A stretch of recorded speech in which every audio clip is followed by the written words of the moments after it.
Hello, everybody. My name is Jo Hickey Hall, and welcome to the Modern Fairy Sightings podcast.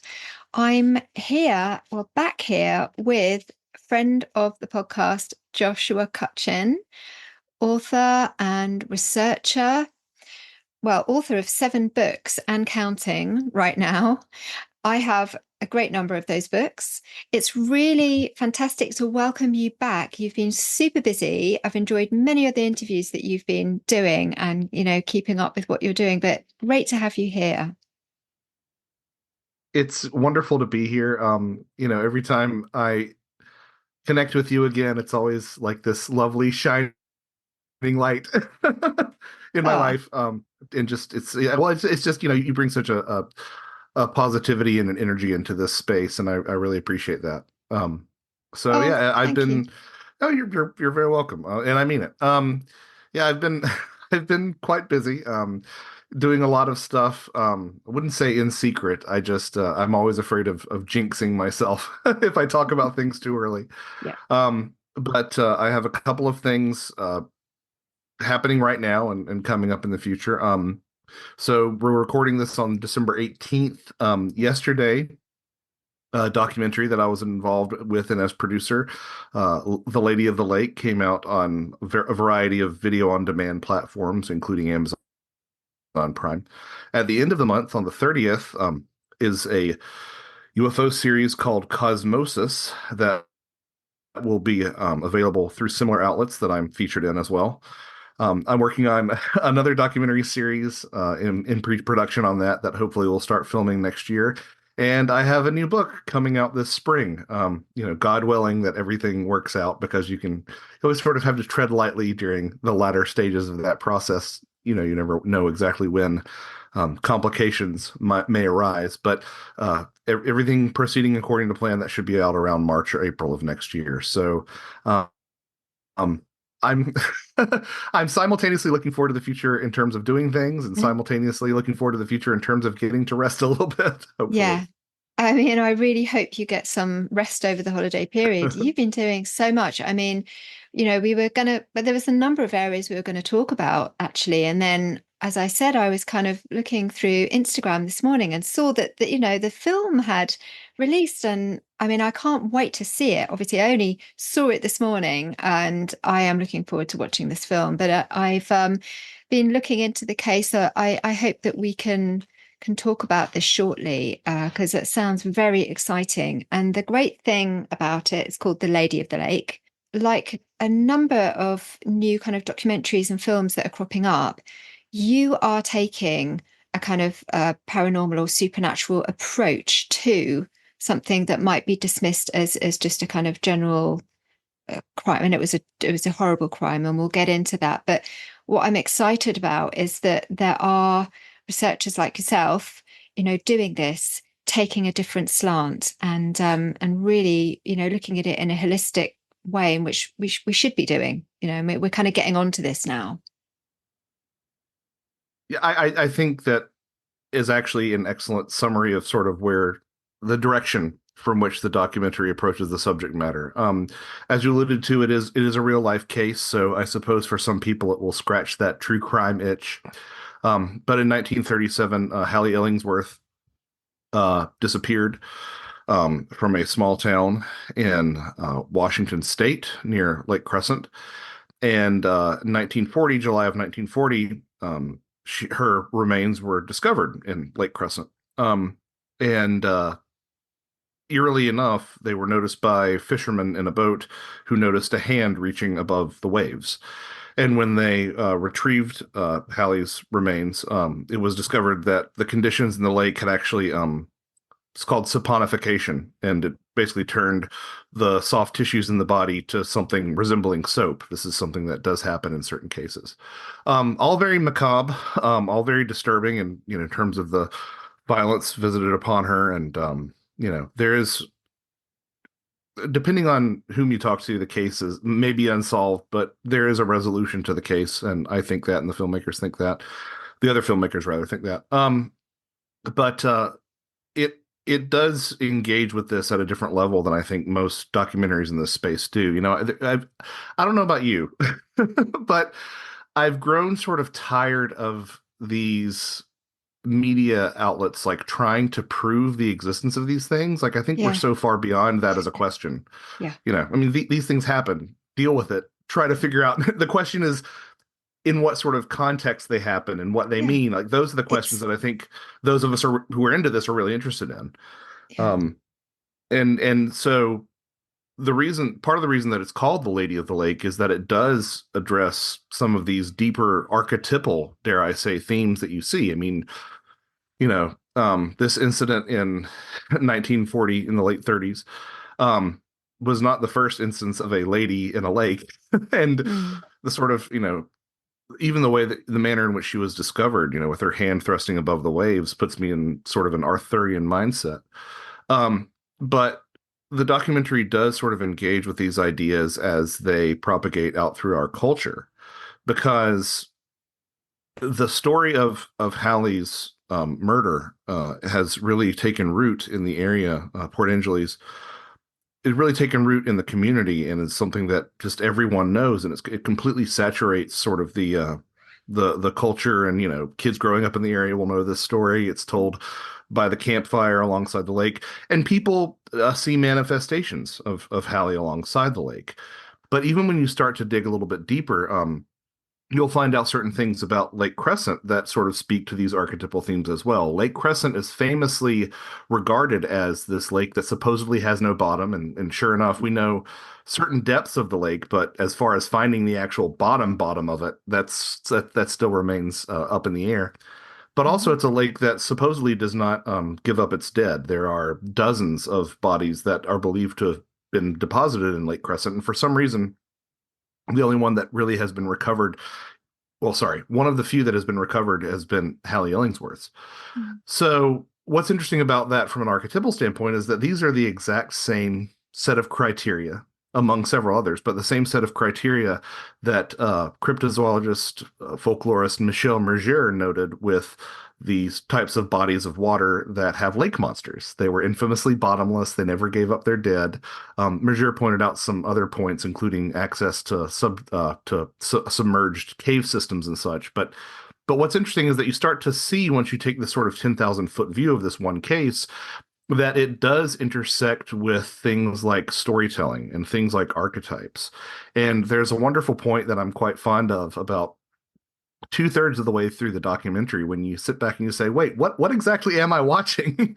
Because Mm. it does sort of pivot from the way that this story could have been told, which is just a very linear, point by point true crime to the things that people claim to see around the shores of Lake Crescent, and resolving it that way. But the focus of the documentary both grows broader and deeper as you go along, to the extent that where the director Ryan Grulick wound up thinking was, or where he wound up with the project, was really sort of interrogating exactly what ghosts are. We have so many assumptions about what these things represent, and don't get me wrong, I'm quite sympathetic to the idea that ghosts are the spirits of the dead, and I think that there's something going on with that in that regard. But there are also these aspects that do touch on these things from the collective unconscious and some of our own personal expectations. Something about this other space seems to feed off of those as much as anything else, and I don't think it's as straight. I don't think it's always as straightforward as someone passed away and their spirit lingers. I think there's something that we also bring to this interaction as well, and that's what the Lady of the Lake really does a good job of delivering and bringing across, I think. Yeah. I read or heard that she had disappeared at winter solstice too. So is that correct? That there were these kind of other, That were is there any? that is correct. That is correct. And Port Angeles is not a large town today by any stretch of the imagination, but it was even smaller back then, just several thousand people. And so she did disappear on, I believe it was the 21st of December of 1937.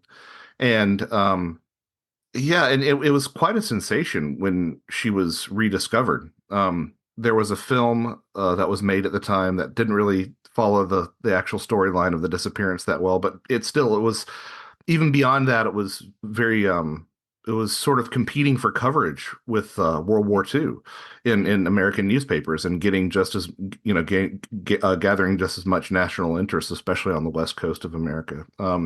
So yeah, there are again, but is an interesting detail once we're in this sort of archetypal stratum of what we're Yeah. talking about here, that she would have disappeared on the winter solstice as well. Yeah. Yeah. Yeah, there's so much to this because there are a number of people that I've spoken to, my guests, who have had experiences near waterways, and often there's shape shifting is involved, or the sense that there are potential elements of shape shifting being involved. Um, a lot, as you know, a lot of fairy experiences do take place around thresholds, whether they are kind of, daytime to night, twilight and dawn, but these turns of the wheel of the year as well. Were there any other No, aspects of no. like, yeah, yeah, good. Oh, I was just going to say on that theme of water. I mean, yeah, a case could be made that something about water is indeed goes hand in glove with the paranormal or the supernatural. I use those terms interchangeably.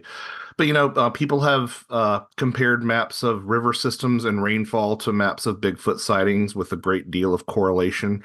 Obviously, you have those lake monster traditions that we've mentioned. Yeah. Um, Fairy sightings being near water. I believe it was Claude Lecouteux who claimed that fairies were something of an aquatic genus. They were never spotted too far from Yeah. sources of water. I mean, a lot of these Marian apparitions that take place at grottos and such can very easily be fit within a fairy context. To the extent that I Mm. believe it was Lourdes, the apparitions at Lourdes that actually began as sort of a small woman in white that later was turned into or evolved into a Marian Yes. apparition. And then, there's an extensive history of UFOs being sighted around bodies of water to the extent that they sometimes emerge from or disappear into bodies of water. So there's something about this. And, depending on which parapsychologist you speak with, they might say, oh, the reason this place is haunted is because there's an underground stream. I don't think there's any one reason that we can pinpoint for certain haunted locales, but water does seem to be a unifying factor in a lot of these different cases for sure.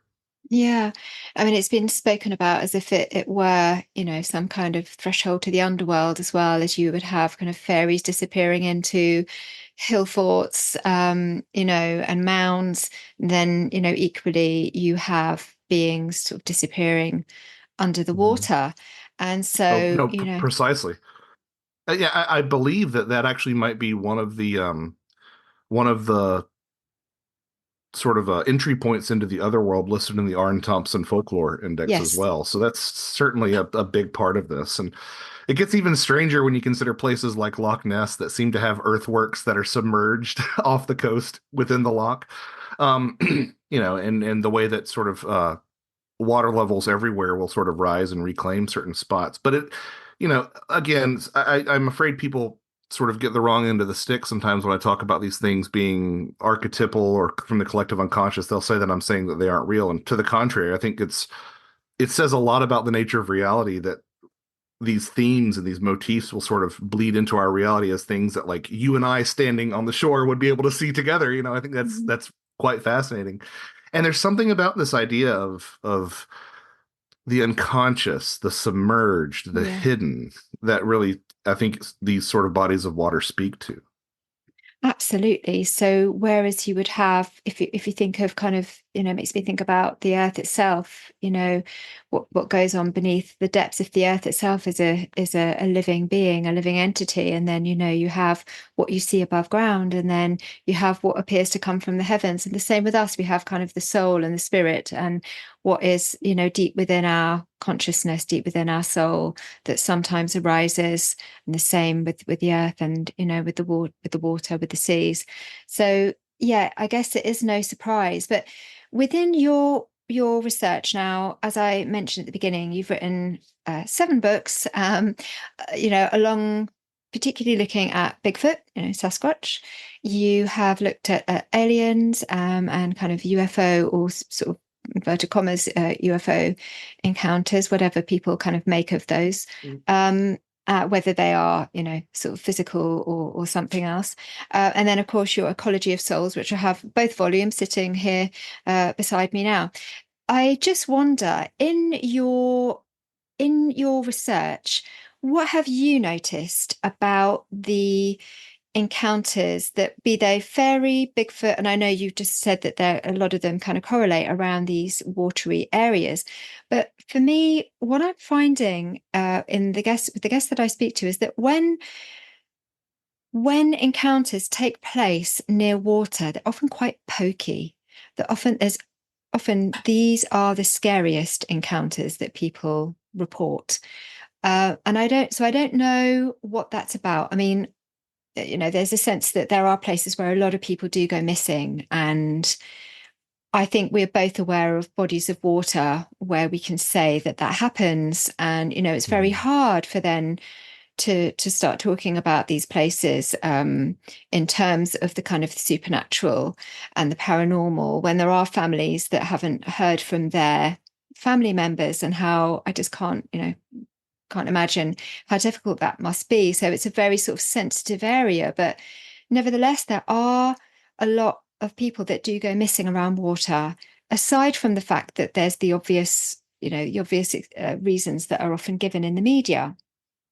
So, have you also found relations between people going missing, people's experiences, and those experiences being particularly terrifying for people? That is a really interesting question, and I think the last time we spoke, you might have used the word pokey, and I love Okay. that description of these things. Yeah, I love that.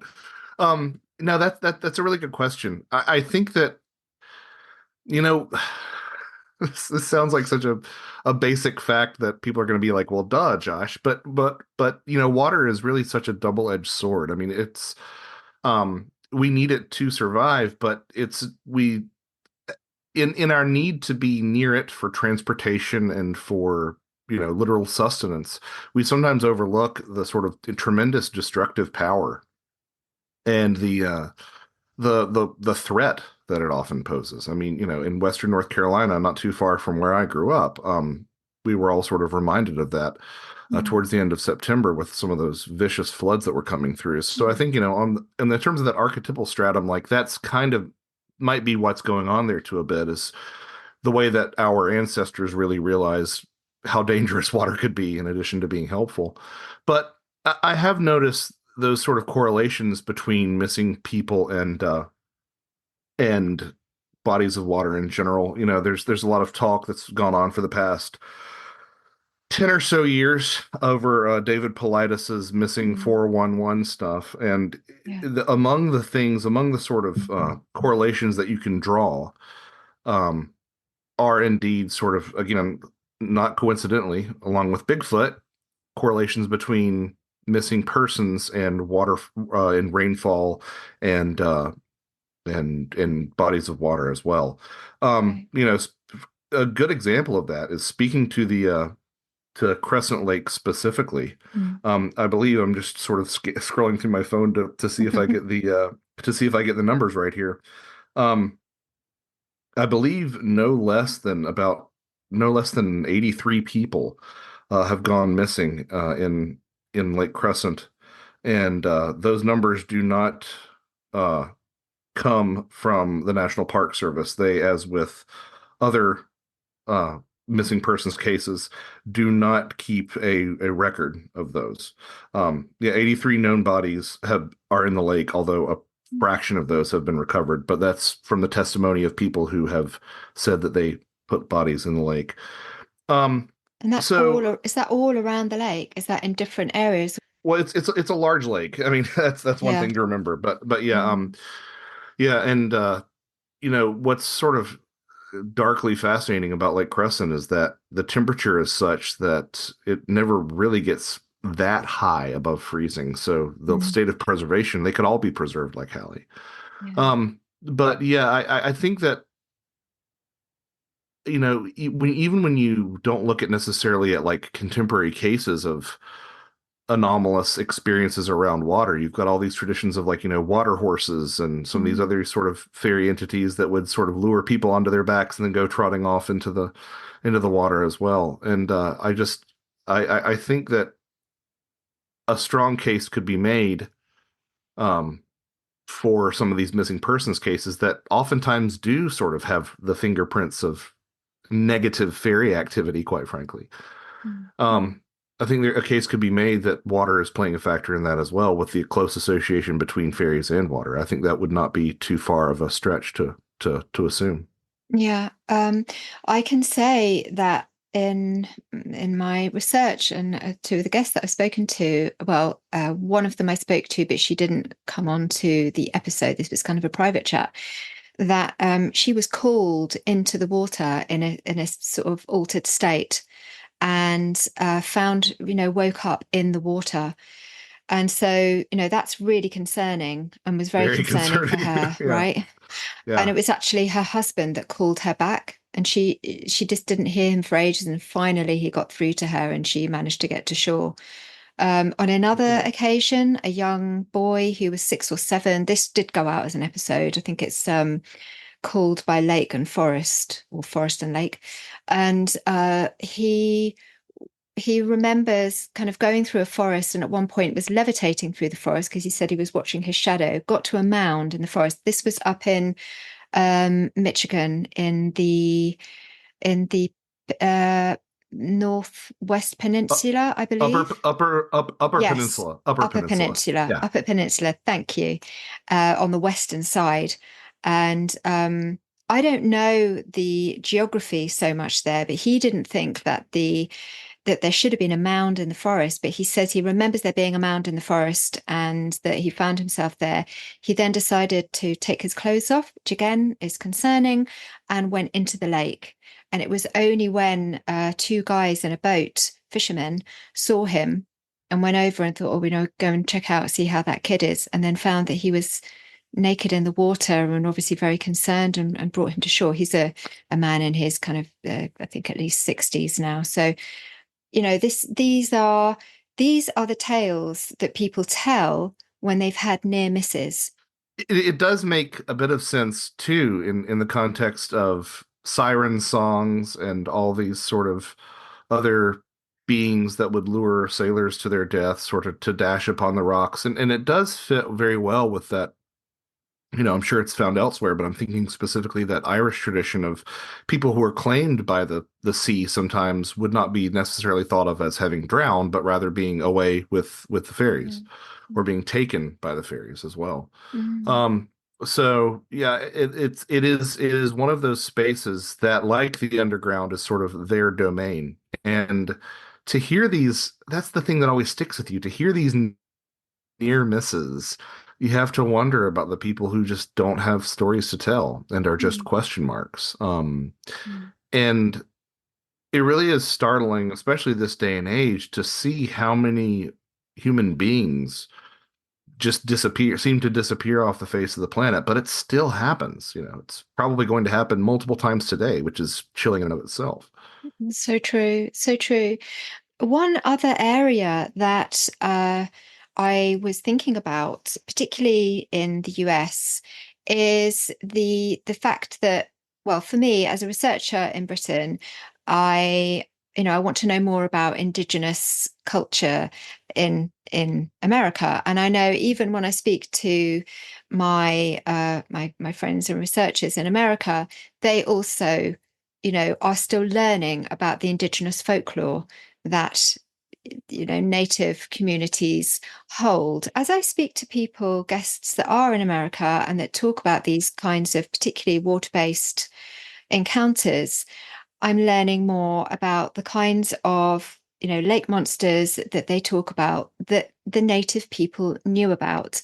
And in one case, one of my guests, he spoke about his brother coming face to face with a stikini, and this was kind of like an owl creature, and it had its face was that of a human Native American chief with a headdress. It's not, even though I looked up this creature, and it's not as well known as other creatures. By the way, I have this book, which is That's the fantastic. book. Yeah, This is the it book. is. This is It the book. is. It's one of my favorite books. It is Yeah. my favorite book on lake monsters ever written. One of my favorite books ever written, and I'm still astounded to this day that it remains out of print. I don't know why no one has taken up that for a reprint, because I think that the world desperately needs it, because it's so insightful and so dense, and it's a wonderful book. I'm Yeah, it so is glad that you have absolutely. that. It makes me I smile. know. I'm so happy that I got it. We were actually chatting about things in Patreon, Discord, and someone was talking about how great it was. And I literally went straight online, and I was extremely lucky to get hold of a copy. And this one's, it's so smoky. It smells of smoke. So I think it's been in someone's log cabin for a long, long, many Oh, years. Sort of oozes character. that's But kind of charming in its own way. Yeah. absolutely, absolutely.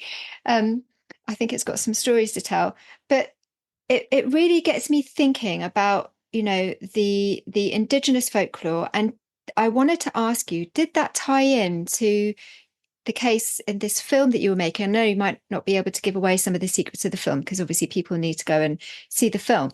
But it made me wonder about that. And also, again, with your research, is this something that you are finding you're able to unfold more these days, looking into the indigenous folklore?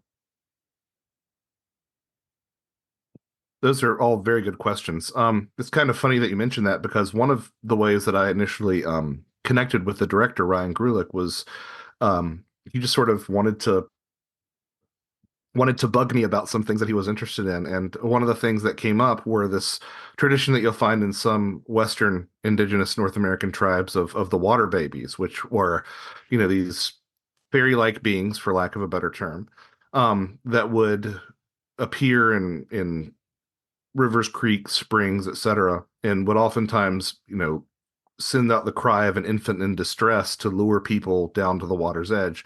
Very much in line with what we were talking about Yeah, people sort of being compelled to the water. And that's, yeah, as a slight tangent, interestingly enough, I've done some research into the sound of infants crying, and there is stuff that is hardwired into your mammalian brain to respond to that. Like, even if you don't like kids, even if you don't have kids, like, there is a part of you mm, that is hardwired to respond to that, which is sort of chilling to sort of consider how another being could leverage that to their advantage. But yeah, that does factor into this, not explicitly, but sort of obliquely, in terms of the way that sometimes the specter of Halley is seen around the shores of the lake crying. But even that in and of itself, this woman oftentimes in white crying by the shores of a body of water speaks to Latin American traditions of La Llorona, this sort of weeping mother who is seen throughout a lot of Spanish-speaking countries, throughout Mexico and on down through South America. oh, Um, so again, it's this sort of archetypal level that we're playing at, and I too have resonated so much with North America's indigenous fairy traditions, because some of them are just so striking in their similarities to the old world. mm, The example that I always love to use, and we can talk about it a little bit more if you're so inclined, but we don't necessarily have to. In my part of the United States, the southeastern United States, which is where I grew up, and I live about 4 or 5 hours from where I grew up down here in Georgia. This was Cherokee country. This was Creek country.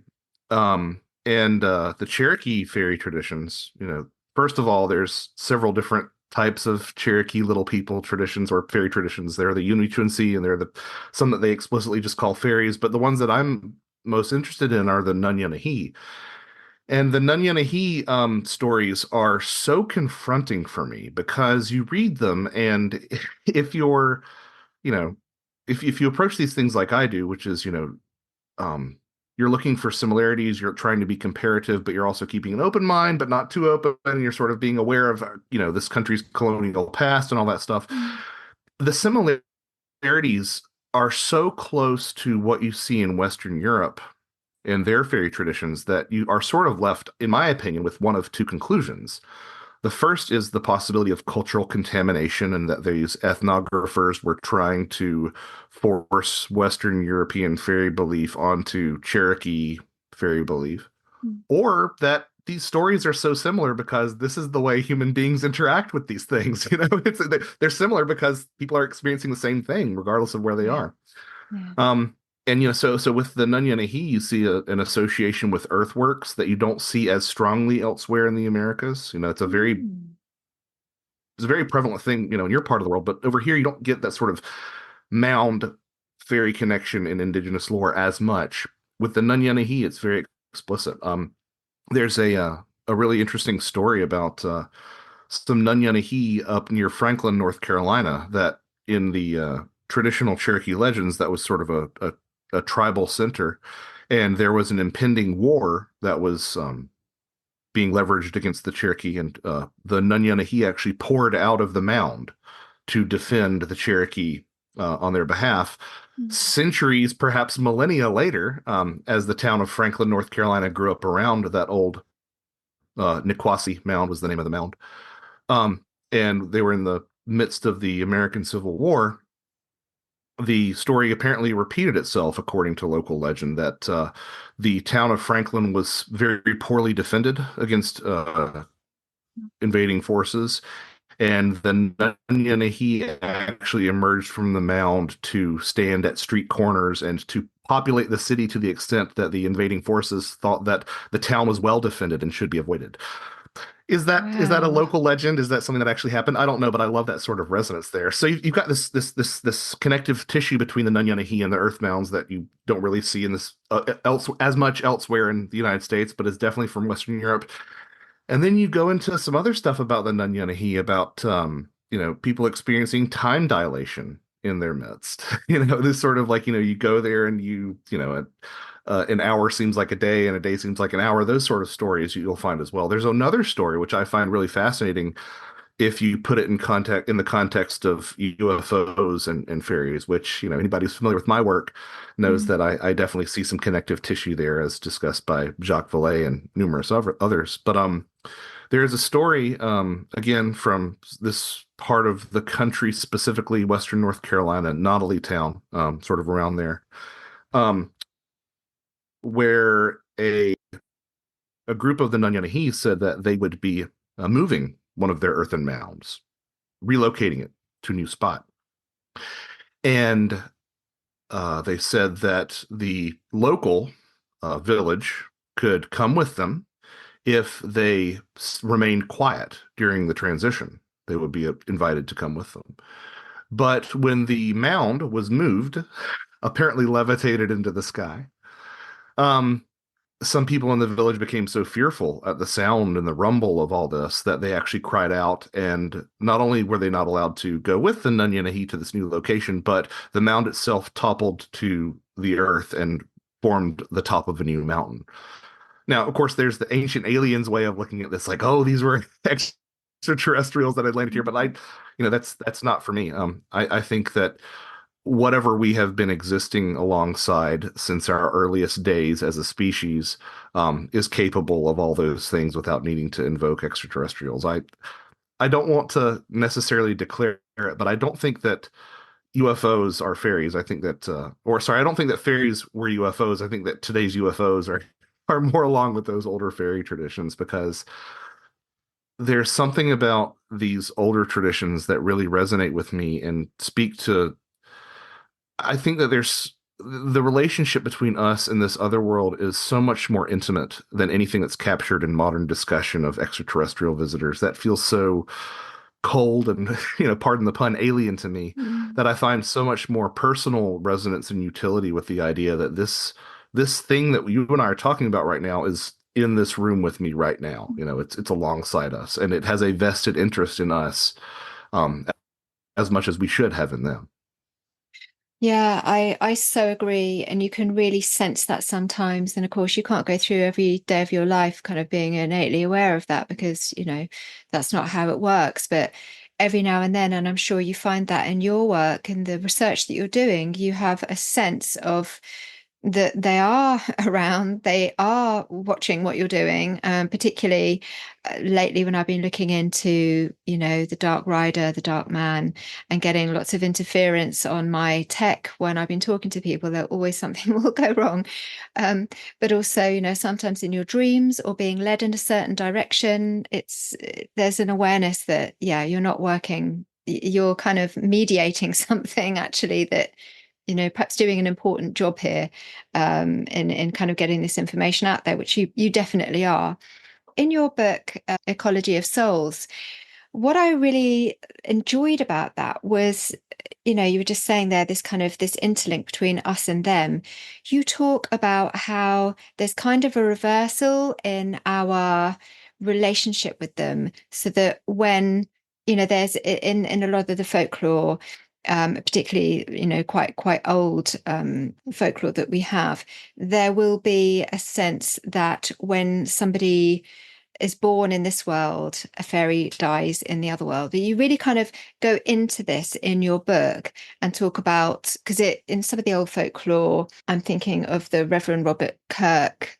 He spoke about how fairies would laugh at funerals and cry at births. Yes. So what I really enjoyed about your book there was that you were talking about how, even with perhaps even the transferal of food, you've got you've got a kind of working between humans and fairies, so that when we are giving, say, offerings to the fairies for food, which is a gift from us, and they eat, the spiritual part of that, and that if there is this transferal of food, and you mentioned sin eating,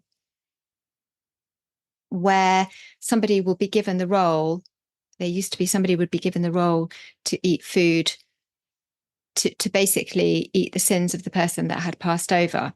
So you were talking about, if the fairies offer us food and get us to eat their food, um, and they're in purgatory, we are effectively sin eating for them. So we are redeeming them by eating the fairy food. Can you talk a little on that, please? Because I found that really fascinating.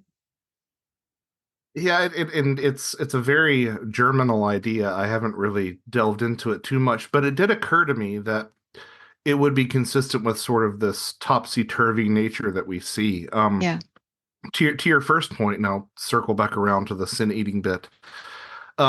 There does seem to be this sort of two sides of the same coin Mm-hmm. scenario going on here. Not only do you have those instances of fairies laughing at funerals and crying at births, but you also have, these stories of the midwife to the fairies, where, a woman is put in charge of delivering a fairy into the human world.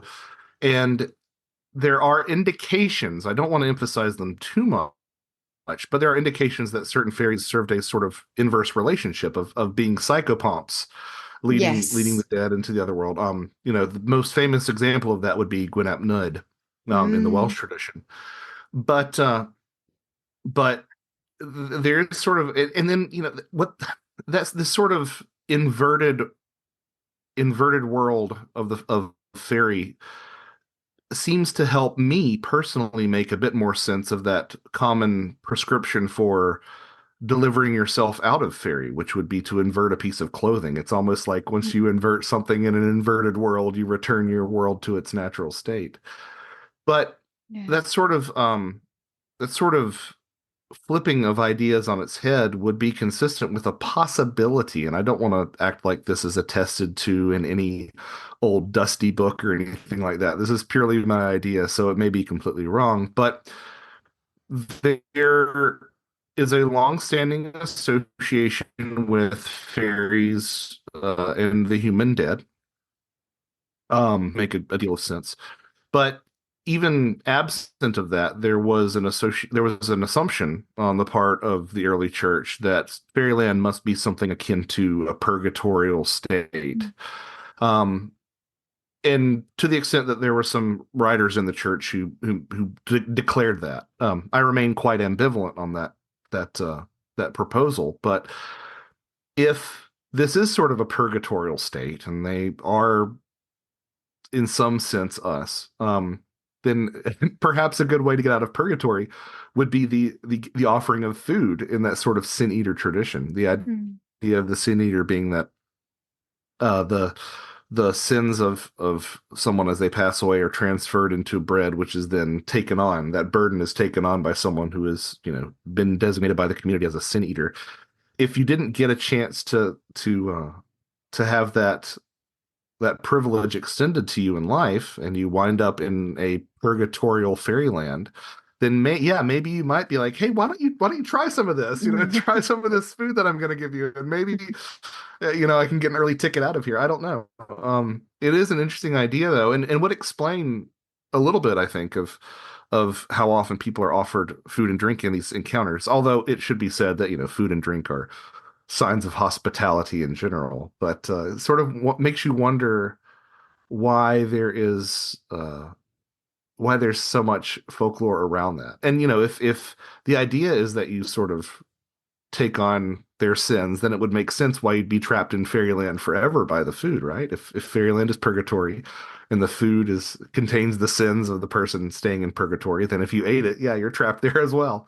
I don't know. It's just a fun idea that I like to play with, but I Yeah, think it's an interesting one that probably be explored a little bit more. Yeah. yeah, I thought that really stuck out to me when I was reading the book. Also, I love the way that you coined the term um, the psychogog, the psychogog midwives. So, as in, Right, you get right. psychopomps, and then psychogogs, as in hypnopompic and hypnagogic, because the Yes. midwives were taking the babies, the fairy babies, out of fairyland. And so, yeah, Right. that And was quite fun as well. it's all a matter of perspective, right? I mean, it's a matter of which side of the veil you're perceiving that passage from, right? So from one realm into Yeah. another, it would all depend. But yeah, I don't think I foresee anyone picking up the term psychogog anytime in the near future, but I thought it was worth throwing out there. Yeah, no, it's a good one. Yeah, and on that note with the world's meeting, I thought another aspect that I found interesting was you picked up that in a lot of the indigenous folklore, when when a human being is face to face, catches eye contact with one of these fairy beings, be it monster or otherwise, lake monster or otherwise, it's a portent of death, basically, that they would die, a short time afterwards. Now, I know that in your research, you will have found examples like myself.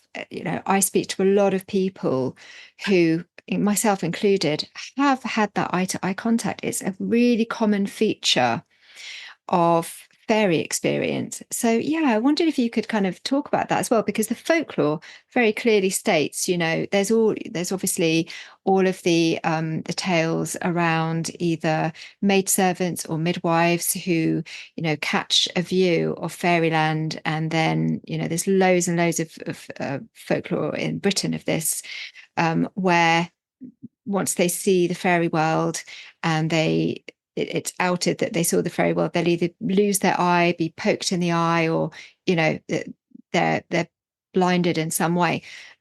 So there it is.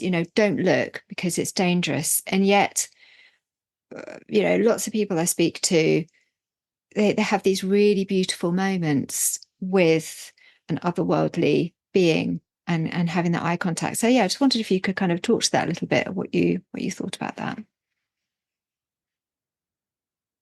That's a very good question. There are a couple of different layers that we can engage that on. One is that sort of folkloric archetypal level, which would be the idea of sight being the cost of wisdom, right? That's an old idea that goes all the way back to Odin and the Norse pantheon. But another Mm, idea is that you don't necessarily always want the attention of these things, and eye-to-eye contact mhm. definitely signifies that. Although, Yeah. just like with any group of human beings, you can't speak monolithically about these other world citizens, right? I mean, some seem to be very benevolent and downright helpful, and some seem to be malevolent and downright evil, and there's probably a lot of players in between that it depends on if you catch them on a good day or a bad day, right? Mm, But um, there are these just traditions of eyes being windows to the soul, and exactly. it's interesting to see how often in contemporary encounters, telepathy is facilitated by eye-to-eye contact. I'm thinking specifically in UFO cases, but also there have been studies that have been done for people in altered states of consciousness who have been. These studies have been conducted in laboratory settings of people taking pharmacological substances and being encouraged to eye gaze, and there have been reports of increased incidences of telepathy in that Oh, sense as well. yeah. Um, and so I think that there is something deep and personal about making that connection, and I don't think it's required for mind to mind communication because there are plenty of stories that don't feature that, but it might be easier and might facilitate that as well. Mm, yeah. And then yeah, Yeah, I'm just thinking about, the surface of the eye, and you're right, those eye meditations, I do those from time to time, and they are so powerful and extremely healing. And if anyone's ever done these, you start to see the face of that person changes, and other people can come through. So it's almost like kind of, people, as you say, but people say eyes are the window to the soul. There's some kind of mirroring going on from being to being, and we get the same. We can get the same effect, obviously from a mirror. In fact, you can do those exercises in the mirror in your own eyes and have the same experience, and this other people will come up in the mirror. It's incredible, and again, very it's really powerful. wild. It's really Yeah, wild. it really is. It really is. But also then if we think about even then the surface of the lake too, so you've got these inversions, you've got these worlds meeting, whether it be the kind of, right, the sky, and even the mountains themselves, or you've got the upside and then it goes down, you've still got the mountain, but it's an inversion. So this, the layer of the lake, the layer of the eye, the mirror, you have these inverted worlds. There's something in that, isn't there? There is totally something in there, and you know, I think that you can also bring this back around to those ancient traditions of scrying and looking in black mirrors and the sort of things that you'll coax out of that. And it's so funny the number of people that you talk to who will tell you that the supernatural or magic isn't real. And you ask them, have you ever tried scrying? Have you ever tried staring into a black mirror with lit by candlelight? It doesn't Yeah. take long. It doesn't take long. It really doesn't take long for something to emerge from that. And that would sort of be the same effect of a lake at night. And that's, you saw me sort of throw up my hands in glee when you said that. But you're absolutely right. I think that there is something very important because prior to the invention of mirrors, that would be one of the best ways to see yourself would be Yeah. in the water reflected. Yeah. Yeah, that's right. I often, yeah, I take joy in the idea of that the only way in which a person, if they couldn't get, access to something that was polished so finely that they could see a likeness, would, be in a still lake, and how magical that must have been. And that might have something to bear on doppelganger traditions. You had mentioned Robert Kirk earlier, but one of the Yeah. sort of genuses of fairies that he discussed was the co-walker, which was sort of like a fairy doppelganger that would travel along with you. And so I halfway wonder, like, were there experiences where people were looking into lakes and the reflection isn't doing what you're doing? And is that somehow tied Mm, to this sort of association with these versions of ourselves that we sometimes see? that is a really spooky idea. Yeah, I like that. Yeah, so yeah, it is. It's very, very interesting. The other thing that you mention in the book also is the etymology of soul, and how that is potentially tied to um, Anglo-Saxon and Norse and Old English words for sea. And so Hmm. that again has this Yeah. tie between, soul and sea, and that would suggest, if that is correct, and we don't know, but it's a good suggestion that kind of the etymology is pointing towards that. Well, I have felt this more and more, and I'm sure you have as well. The deeper you go into these subjects, you start stumbling across things that you just can't prove, and you'll probably never be able to prove, but you just feel in your gut is Mm. accurate in some sense. You know, these ideas, I say that I like to think of them being held with an open hand as opposed to being held with a closed hand. And I do think that there is something more to the metaphor that we commonly employ for death and for returning to source and returning to the afterlife. That idea of rivers returning to the sea. Yeah. If the ideals of Hermeticism, the Hermetic tradition, have any sort of grounding in reality, one of the basic axioms is as above, so below. So it makes perfect sense to me that we should be able to sort of extrapolate a model of reincarnation, quite frankly, that might look something a bit like the water cycle, that we will probably with bits and bobs from other water particles around the world, and then we descend back to the earth and wind up in streams that turn into rivers that join again with the sea and they mix up and the cycle starts all over again. I think that there's something really potent in that. And I think that those older traditions and perhaps those older etymologies might be hinting at something like that going on. Again, not anything I'm ever going to prove. You're probably never going to prove it. Like, I don't think anybody's ever going to prove it. But it just feels so metaphorically true that I can't help but wonder if that truth extends a little bit more tangibly than we will ever be able to know. Yeah, no, I think it goes back to what you said at the beginning about, documentaries and films always having to be, and here is the proof, and this is the, or do they exist or not? It's more, oh, I'm kind of feeling into something here, and it's more the kind of meaning that you get from that and the exchange of ideas with others that starts to kind of something begins to form by itself without us kind of pointing at it and saying, look, and here's the proof. It's just it's like there's a kind of just an expansion of our understanding that we lean into, and that for me is actually why I'm doing this. So is very interesting. That is so elegantly put. I love that. A distant understanding. I wanted to ask you if when you were there, filming around the lake, what kind of response you got from the local people in terms of what you were doing. And I'd really like to know kind of how it was for you to be there and what it felt like to be there at this place that has so much, tied to it in terms of the case that you were looking at and other cases. Well, the disappointing answer is that I was never boots on the ground in Port Ah, Angeles. I was mostly in an advisory capacity, but I can speak to Ryan's experience because we corresponded at length over the course of this, and yeah. um, it really is. I mean, I sort of it can be seen in the film to a degree, but the level at which this sort of legend, sorry, it's not a legend, it's a true story, but the Mm. way that this true story has grown larger than the events that happened around it, the way that that has really sort of permeated the culture in the town is very apparent in the documentary, and very apparent to anyone that you talk to who has ever been in that town or who has spent any time there or grew up there. I mean, it's so much a part of the local fabric.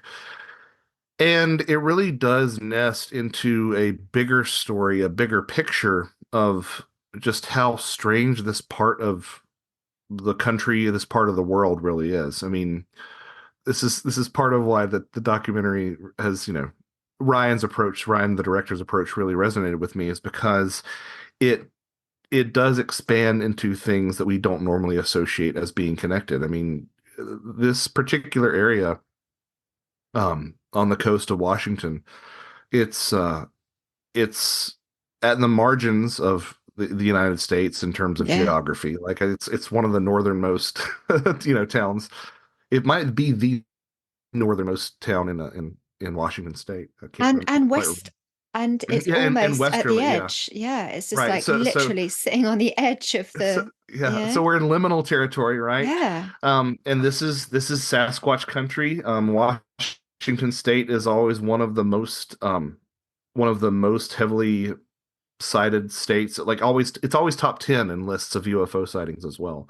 Mm. So I can't say exactly why that is happening there, but I just do think that maybe these deep currents that we've been discussing sort of have an easier time latching on to the consciousness of people in this part of the world. And yeah, there's some wonderful moments in the documentary where involving some kids that you'll just have to see in terms of like, Okay. oh, they're yeah, it's a very memorable part of the documentary. Again, it's always kind of odd talking about these things because you don't want to spoil too much. I But know that's it. so I'm looking forward to yeah, seeing it. but So, so while I didn't have the chance to do any location filming for this project, Ryan and I are in pre-production on a project that will hopefully be a multi-part UFO documentary series. And the entire mission statement for that series is to bring a voice to some of these underappreciated, underreported, underdiscussed uh, explorations of the UFO question. And definitely things like fairies, definitely things like the dead, definitely things like magic. I think that as we move into whatever this new era is, mm, and we all feel it, right? Everybody I yeah, talk to in this space and on the street, everybody feels it. We're able to move beyond the questions of are these things real or not, and start to engage with these questions of okay, what kind of real are they? What kind of real are they, and what tradition that we have as a worldwide community speaks most presciently to this question of their reality. So that's something that we'll be doing, and I'll be much more in the field and on the ground in that project. yeah. It sounds like a great project. I was reading about it earlier, and it's very exciting. So you've got this coming up, and you've also got you've got another book. Is it just coming out now? I do. Yeah. It's in the hands of my editor right now. I've done the full book and a set of revisions, and now it's off with the editor. And anticipating that process goes smoothly, it should be out in the spring of 2025. I'm hoping for March or April. It's called Fourth Wall Phantoms, and it's a bit of a controversial topic. It's about fictions that have made the leap into our reality. There are some famous Mm. examples of this. A very famous example involves comic book creator Alan Moore, who created John Constantine, the occult detective, who claims that after creating Constantine, he saw Constantine in a sandwich shop Wow. Yeah. in London. Yeah. Um, and Yeah. these are stories that there are tons of these stories. Yeah. They're everywhere, but no one really wants to touch them because they make those of us who are involved in this topic, these fields, they make us seem even crazier than we already are, right? But that doesn't mean that these stories are going away, and it doesn't mean that they don't deserve our attention, and it doesn't mean that you have to believe every one either. But there, this is a very common phenomenon. Some of our most celebrated creative people have experienced this. Alice Walker, Rudyard Kipling, Shelley, I think Byron as well. Like it's just a list upon list upon list of people who have interacted with their fictional characters in the real world. Sometimes in subtle ways and sometimes in very overt ways, like full-bodied apparitions. But then you take that a step further and you say, okay, well, what does this say about UFOs? What does this say about cryptids? What does this say about ghosts? And quite frankly, what does it say about fairies? Because I think fairies are the best at this. They're the best at looking through our fictions and sort of plucking things out and saying, okay, we're this now. That's Mm. the only way that I can explain the incidence of winged fairies, right? Because if you talk to Mm. folks like Simon and Morgan, they're going to tell Mm. you that like winged fairies were not a folkloric thing, Yeah. but people see them today. And I believe those people. Mm. So what does that say about what fairies are capable of? That they can sort of pluck these ideas from our popular Mm. media and apply them to their own manifestations. I think it probably says a great deal about how they enter our reality. So fairies get a good amount of attention in this as well. And then, Mm. just small topics like the nature of imagination, religion, and reality are addressed along the way too. Just tiny little ideas like that. But Oh, no, it's that, it's been a very enlightening experience.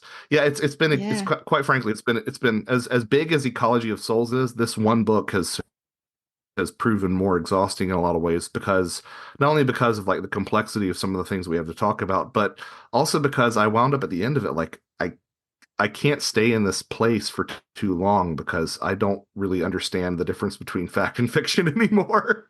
That, So it's going to be yeah. I'm excited to have it out there, and I'm excited to share it with everyone. And I think I needed to say it personally. I want others to read it, but it's also a place that you kind of have to visit. You can't live there.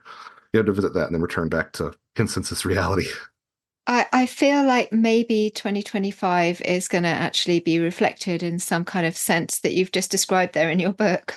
I've just got this feeling I that, completely agree. Yeah, I said it numerous times. I it's a book that could only be written in this sort of like yeah, post-reality era that we're in, where, no one agrees on any one version of a narrative. Consensus has just sort of gone out the window. And I think that's the reason that I wrote Fourth Wall Phantoms. I think that's the reason that we're accepting UFOs right now. It's yeah. trickster time, right? It's trickster time. It's something like that, or something along those lines. I really This do is think. this is something I've been thinking about for a long time, since 2016. In fact, that we're kind of in this trickster era, and it sort of was marked in that time. That's kind of when even the kinds of the people that were in the public sphere at that time, very trickstery people came in, and they kind of seem to have mark the thresholds of that in various ways. In 2020, again, there were tricksters at the threshold. So I do find it very interesting. Um, and I can't let you go without asking you what you think about what's happening at the moment with the drones, which and this is going to release Oh my goodness. in mid-January, and we are Okay. perhaps not mid-January, maybe earlier in January. Anyway, but some part of the first half of January. So yeah, what's your take? Okay. Well, in the event that I've not been proven completely wrong with what I'm about to say, since in that event that something hasn't come out between now and then, I think something that as we grasp the reality of the UFO question, we really need to start coming to grips with a second order of thinking, which is okay. It's probably not all one thing, right? In any given instance, right? It's probably a multitude of things, and I think that this drone swarm, such as it is right now, is probably another example of that. I have seen plenty of videos and photos where I'm like, that's conventional. That's a conventional terrestrial aircraft. Mm. Um, I've seen plenty that are strange. I've heard stories about high strangeness as well. All right. So it probably is a constellation of things, I would imagine. I think that there's a mundane explanation. There's some skullduggery afoot from contractors and governments. I also think that these sort of things attract the phenomena like a moth to a Mm. flame. It gives it a plausible deniability with which to cloak itself. And then you add on to that the fact that people are actually paying attention to the skies, perhaps for the first time in their lives. And you do get a flood of just data points, right? What I think is the will be the most lasting, and again, who knows? Opinions like predictions age like milk, right? Mm. They always go bad. But I suspect that the most lasting legacy from this point in the timeline, ufologically speaking, will be that our concept of UFOs, what we expect to see in the skies, has changed. And this is something that you can follow throughout the history of UFO sightings. There were steampunk airships around the turn of the 20th century, and that in the mid-century turned into these Art Nouveau flying saucers. And then around the 80s, they were black triangles that mirrored the stealth bomber. And, Mm. around 2017, everybody started looking at this photo of this thing that they called the Tic Tac, which was small and drone-like. And that particular chorus has been going on ever since then. Drone-like, drone. Comparisons of UFOs to drones has been happening nonstop. Mm. So, of course, now in 2024, where we get the closest thing that we've had in probably 2 or 3 decades to a genuine UFO flap, and it's all taking the form of drones. I think that represents a sea change in the way that the popular consciousness thinks about UFOs and UFO shapes and UFO sizes, regardless of how anomalous this event really is. And I think that'll be the legacy from this point in the timeline. Thank you so much. It's really interesting. It's a really good point about the fact that people are looking up at the skies too. And yeah, I agree. I feel like it's a mix of everything. And I feel like it's a kind of I like the idea also that if it is a kind of government, messing around, well, they've messed around and they might find out actually because Right, right. there'll be Well, there'll be well, a response to that. and that's the interesting thing is that like I think that maybe yes, terrestrial drone activity in New Jersey has ramped up Of course. dramatically, but the phenomenon has remained constant, right? The phenomenon has remained constant. Perhaps I'm just saying this is a Ah, scenario. right. Dr- Uh, tr Conventional drone activity has ramped. Like these things have been up there this entire time, just nobody's been noticing. Yeah. Right, right. And of course, people are, flying their drones now so that they can take a look at what's happening. So there's all Right. sorts feeding Yeah. into it. Yeah. But very interesting. We did have some, we were kind of chatting about it in our Patreon Discord because one of the guys in my group lives very near a military base and he was kind of noticing things going on even a month ago. There was a lot of activity going on and, he was kind of going out and researching it and was a team of people looking into it. So it's captured our imagination and yeah, well, I guess by the time this goes out, we should have recorded two different answers that you gave so that I could have just released the one Yes. Yeah. when we get to Yeah, January. But one for the one for the debunking and one for our alien yeah, overlords, and that way we'll exactly. all be cast in a good light regardless. No, it's fine. A good idea. Well, it's been so great to talk to you, Joshua. Where can people get hold of you? Where's the best place they can, yeah, speak to you and follow your work? JoshuaCutchin.com. That's JoshuaCutchin.com, JoshuaCutchin.com. There's links to contact me there and any news that I have, of which I had quite a bit the other day. Any Yeah. news will be posted and purchase autographed copies from me just by dropping me an email through that website. Fantastic. And I would highly recommend, don't know if I got them the right way around, put them right way around. These are like encyclopedias interlinking Sasquatch, paranormal, supernatural, and the link with death. So, and Otherworld and Inversion, as we've been talking about this evening. So there's so much there for anybody that's interested in these high strangeness and everything associated with that. So thanks again for all the work that you do. It's always great to speak to you. I hope to speak to you again. We won't leave it so long next time, perhaps towards the end of this year, when I've got my book out to come back and have a good chat again and see how you're getting on with all your projects. So yeah, great to see you, Joshua. Thank you so much. This was an absolute delight. And yes, let's not make it so long. I would love to speak again soon. And I can't thank you enough for having me on. Thanks so much for listening and watching. If you enjoyed the podcast, please consider joining us on Patreon for dozens more episodes of unreleased bonus content, monthly online events, and a private chat. We are a warm, supportive community, and it really helps to support the project. Find us on patreon.com/The Modern Fairy Sightings Podcast.